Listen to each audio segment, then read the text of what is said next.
تمہارے ایمان میں کیا تعجب کی بات ہے کہ تم رات دن میرے آنکھوں کے سامنے ہو اور رات دن مجھ پر اللہ تعالیٰ جو کمالات ظاہر فرماتے رہتے ہیں میرے ذریعے سے وہ تمہاری آنکھوں کے سامنے. تم نہیں مانو گے تو اور کیا کرو گے؟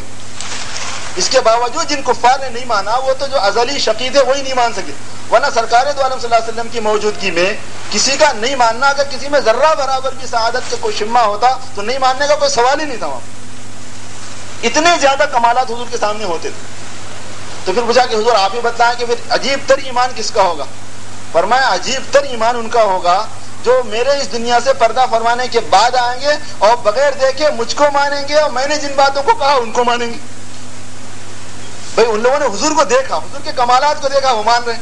اور ایک بعد میں آنے والی قوم وہ ہے جنہوں نے حضور کو مانا حضور کو دیکھے بغیر اور ساری حضور کی باتوں کو تسلیم کر لیا، حضور سے براہ راست سنے بغیر کہ ہاں بھائی ہمارے حضور نے فرمایا. یہ ایمان عجیب تر ہے، یہ آپ نے فرمایا. تو یہ اس وجہ سے آپ نے بتایا صحابہ کو کہ میرے سامنے تو تم لوگ ہو اور تمہارے تعجب خیز ہونے میں وہ مشکل کی کیا بات ہے. کمالات ہی ایسے ہیں. ایک بدوی آیا اور اس نے کہا کہ اللہ کے رسول محمد آپ اللہ کے رسول ہیں، یہ آپ کا دعویٰ ہے؟ کہنے کہ ہاں. کہیں کہ کیا ثبوت ہے اس کا؟ تو کہنے کہ کیا ثبوت چاہیے تجھے؟ تو کہا کہ یہ سامنے درخت ہے، آپ اس کو اپنے قریب بلا کے بتاؤ. تو آپ نے درخت سے کہا کہ درخت ذرا قریب آ جانا، تو زمین چر گئی اور درخت سامنے آ گیا. آپ فرمائیں اور کیا چاہیے؟ کہا کہ اور یہ چاہیے کہ اگر آپ سے ہو سکتا ہے تو آپ اس کو اس کی جگہ پر بھیج دیجیے. کہنے کہ اپنی جگہ پہ چلے جا، تو اپنی جگہ پر چلے گئے. وہ ایمان لے آیا. رکانہ کے ساتھ میں بھی ایک قصہ پیش آیا. رکانہ ایک بہت بڑے پہلوان تھے، وہ بکریاں چراتے تھے. حضور ایک مرتبہ مل گئے جنگل میں. 1000 آدمیوں پہ بھاری پہلوان تھا. وہ سمجھا جاتا تھا کہ 1000 آدمیوں پہ بھاری ہے. حضور اکرم صلی اللہ علیہ وسلم سے کہنے لگا کہ محمد آپ تم اکیلے میں مل گئے، اب تمہاری جان کی خیر نہیں اور تم نے بڑا تنگ کر رکھا ہے اور ہمارے معبودوں کو گالی دیتے ہو. اس نے فرمایا میرے ساتھ مجھے اللہ نے رسول بنایا ہے، میرے ساتھ دلیل موجود ہے، میں کیا کروں؟ فرمایا کہ میں جب آپ کو صحیح مانوں گا جب آپ میرے سے کشتی لڑو اور مجھے پٹک دو. اور تو وہاں تو یہ ہے کہ حرفن مولا.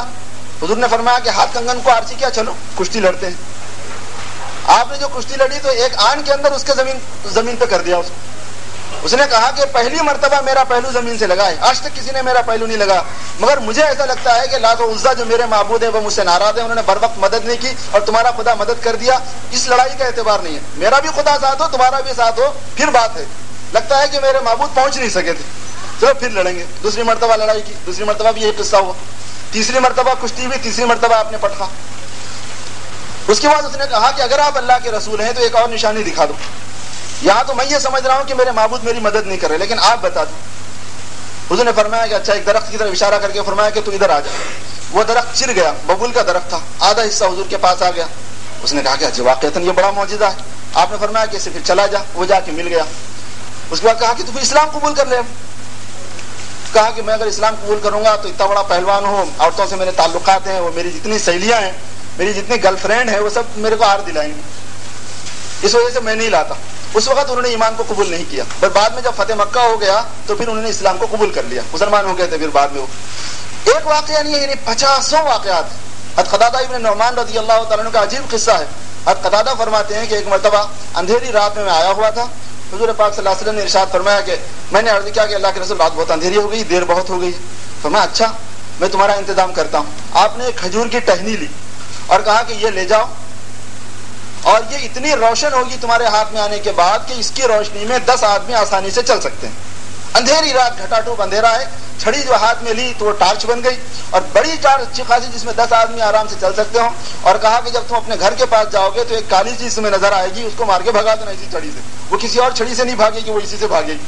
چنانچہ جب گھر کے پاس پہنچے تو اس کو ایک چھڑی سے مار کے بھگا دیا اور راستے میں روشنی میں چلتے رہے.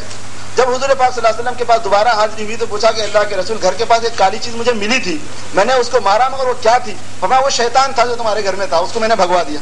ایک چھڑی ہے جسے ظاہری نور بھی ہے باطنی نور بھی ہے، شیطانوں کو بھی بھگایا جا رہا ہے اور اندھیری بھی دور کی جا رہی. اب میں انشاءاللہ اس کی تھوڑی تفصیلات آپ کو سناؤں گا.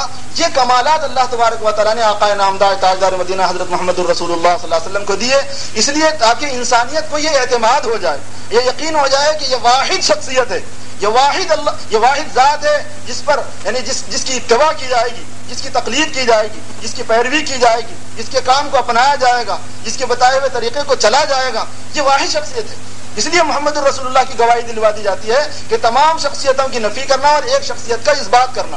شخصیتوں میں صرف ایک شخصیت کا اثبات. تمام شخصیتوں کی نفی کرنا کہ ان کی پیروی کے اندر دنیا اور آخرت کی کامیابی ہے. تو جتنا کمال آدمی جانے گا کسی کا اتنی عظمت آئے گی, جتنی عظمت آئے گی اتنا اس کی غلامی کرنا اور اتنا اس کی بات کو ماننا آدمی کے لیے آسان ہوگا. اب تعالیٰ ہم سب کے لیے آسان فرما دے.